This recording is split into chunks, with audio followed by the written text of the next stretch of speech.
Well, it's the night before I fly back to Maine. Getting packed up at the house, getting ready to go, and admiring the teak work we got done before I left. This has got a coat of teak sealer on it in June, and then finished off, did another coat on it while we were here, while I was painting the side, which I'll show you in a minute. Ta-da! Actually got a coat of paint on the top sides. On the port side, it needs many more coats, but this is basically an exploratory coat to test out the red and see how the hull holds up to it shape-wise in the sun as it heats up. It's a very, very thin coat. You can see through it to some of the fairing spots and some of the spots that we sanded down when we were fairing it out.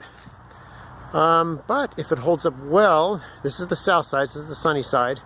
If this does not distort over the next year or so while we're doing all this other work here, then we'll know we'll be good to go with red and the good old color on there. Red can be hard, or dark colors in general can be hard on wooden hulls. Hopefully that'll be good.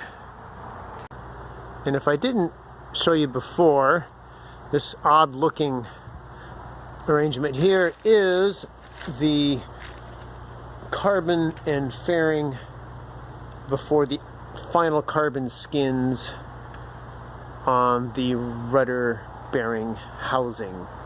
There's solid carbon behind that attached to the inside skin, and this will tie into the outside skins when I get around to doing that.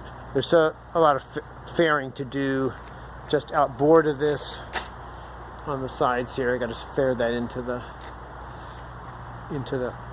hull, but it won't. The fairing won't extend past where the bottom paint is there. But anyway, next trip back in the winter, we will do a whole bunch of carbon work on the inside of this. It'll be rainy then, so we'll be doing the interior work.